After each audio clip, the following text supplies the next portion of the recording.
আপনারা আগের ভিডিওই দেখছেন বাইকের ইঞ্জিনটা কেন খুলছি। এই ভিডিওই পাবেন বাইকের ক্লাচ সাইড কিভাবে সেট করতে হয়। এখন দেখছেন ক্লাচ সাইডের যে বক্সটা সেট করা শুরু করছি। এখন দেখতেছেন এই যে ওয়াশারটা দেওয়ার মূল উদ্দেশ্য হচ্ছে ওয়াশারটা দিতেই হবে, না দিলে যখন এই যে হাফ সেন্টারের নাটটা ফুল টাইট করা হবে তখন কিন্তু কিছুতেই ঘুরবে না। একদম ব্র্যান্ড নিউ হাফ সেন্টার খোলা হচ্ছে, এটাই সেই হাফ সেন্টার। এটাই কিন্তু ক্লাচ প্লেট সেট হয়, নতুন যে ক্লাচ প্লেট প্রেসার প্লেট যেটাই লাগুক এইটাই সেট হয়। এর উপরে একটা বাটি যাবে, সেটা কিন্তু ফুল সেন্টার। তো আপনারা সম্পূর্ণ ভিডিওটা দেখতে থাকুন। এই যে ক্লাচ হাফ সেন্টার যখন খেয়ে যায় তখন কিন্তু আপনার ইঞ্জিনের বাইকের যে ইঞ্জিন অয়েলটা দেন, ওই ইঞ্জিন অয়েলটা কিন্তু অনেক কালো হয়ে যায় এবং মনে হয় কি কাদা কাদা একটা ভাব চলে আসছে। হাফ সেন্টারটা টাইট করার পরে দেখতে হবে হাত দিয়ে ঘুরায় যে ফ্রি আছে কিনা। যদি হাফ সেন্টারটা ফ্রি না থাকে আপনার বাইকটা কিন্তু অ্যাকুরেট ক্লাচ হবে না। এখন কিন্তু ক্লাচ প্লেট সেট করব, কিন্তু সেট করার আগে কিছু নিয়ম আছে। এই যে ইঞ্জিন অয়েলটা দেখতেছেন একটা নির্দিষ্ট পাত্রে অবশ্যই কিন্তু ঢালতে হবে যতটুকু পরিমাণ লাগবে। এই যে ইঞ্জিন অয়েলটা ঢাললাম, এই যে কিসে লাগবে একটু দেখতে থাকুন। এই যে ক্লাচ প্লেট দেখতেছেন, একটা বাইকের যদি ক্লাচ প্লেট ঠিক এইভাবে লাগাই দেই সেট করি কিন্তু ভুল হবে 100%। এইভাবে কিন্তু কখনো সেট করা যাবে না। তো যে ইঞ্জিন অয়েল আছে ওই ইঞ্জিন অয়েলের মধ্যে প্রত্যেকটা ক্লাচ প্লেট একটা একটা করে কিন্তু এর ভিতরে দিতে হবে। দেওয়ার পরে নির্দিষ্ট অনেক টাইম রাখতে হবে। যদি বলেন কী জন্য রাখতে হবে অবশ্যই সেটা বলবো। এই যে ক্লাচ প্লেটটা দেখতেছেন ইঞ্জিন অয়েলে সুন্দর করে ভিজিয়ে নিচ্ছি। এর কারণটা হচ্ছে যে একটা ফোমে যখন তেল জাতীয় যে কোনো জিনিস টানতে পারে, ঠিক সেম কায়দায় একই সিস্টেম এই ক্লাচ প্লেটটা যখন ইঞ্জিন অয়েলে ভিজানো হয় তখন কিন্তু সেই কায়দায় এ যতটুকু পরিমাণ ভিজে এ নিজে নিজে নরম হয়ে যায়। তখন কিন্তু একটা একটা করে একটা ক্লাচ প্লেট দিতে হবে, একটা প্রেসার প্লেট দিতে হবে।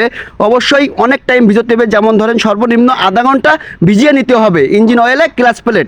আপনাদের মনে প্রশ্ন থাকতে পারে যে ক্লাচ প্লেট কেন চেঞ্জ করতে হয়। আপনি যখন বাইকটা রোডে রান করবেন তখন দেখবেন যে আপনি বাইক খুব জোরে চালানোর চেষ্টা করতেছেন কিন্তু বাইক জোরে চলতেছে না। বাইকের ইঞ্জিনের যত পরিমাণ শব্দ হচ্ছে, ভাইব্রেট আওয়াজ হচ্ছে, তত পরিমাণ আপনার বাইকটা চলছে না। এর কারণ হচ্ছে এই ক্লাচ প্লেটটা একসময় যেয়ে হার্ড হয়ে যায় বাইক চলতে চলতে। তখন কিন্তু আপনার বাইকটা রোডে যে পরিমাণ রান করার প্রয়োজন সে পরিমাণ রান করতে পারে না, শুধুমাত্র গুংরায় যায়, তেল বেশি খায়।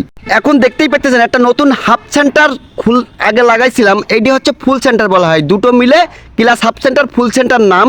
এখন যে 10 নম্বর অ্যাডজাস্ট বোল্টটা ঢুকানো হচ্ছে, এই অ্যাডজাস্ট বোল্টটার অনেক ক্ষমতা। এই ক্লাচ প্লেট লাগানোর শেষে এই বাটিটা সেট করার পরে এই যে অ্যাডজাস্ট বোল্টটা দেখতেছেন, এই অ্যাডজাস্ট বোল্টটাই কিন্তু ইয়ামাহা কোম্পানির যত বাইক আছে তত বাইকেরই কিন্তু ক্লাচ টুইনিং করে নিতে হয় খোলা অবস্থায়।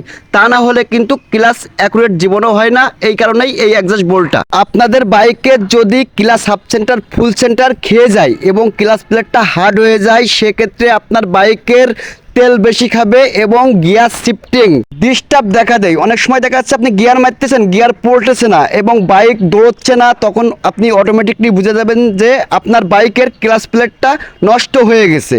তখনই কিন্তু আপনার বাইকের ক্লাচ প্লেটটা চেঞ্জ করতে হবে। প্রয়োজন মনে করলে ক্লাচ হাফ সেন্টার ফুল সেন্টার দুটোই চেঞ্জ করতে হবে। এই বাইকের ক্লাচের কাজ করা কমপ্লিট। এখন ক্লাচ বক্সটা অলরেডি ঢুকানো হচ্ছে। ক্লাচ বক্সটা টাইট করে নেওয়ার পরে দেখবো আমরা কিভাবে ইঞ্জিন অয়েল যখন ফিল্টার যে অয়েল ফিল্টারটা চেঞ্জ করি। এখন কিন্তু ইঞ্জিনের এক পার্ট খোলা হয়েছে, সেক্ষেত্রে অবশ্যই নিয়ম আছে অয়েল ফিল্টারটা আগে খোলার পরে ইঞ্জিন অয়েল অবশ্যই দিতে হবে। তার কারণ ইঞ্জিনের পুরো সাইডটা খোলা, ইঞ্জিন অয়েলটা যখন উঠবে তখন কিন্তু লেট হবে। এই কারণেই ইঞ্জিন অয়েল ফিল্টারটা ভিজিয়ে নিয়ে তারপরেই সেট করব। তো বন্ধুরা অবশ্যই আমাদের মুকুল মোটরস ফেসবুক পেজটা আপনারা ফলো দিয়ে সবাই আমাদের সাপোর্ট করবেন।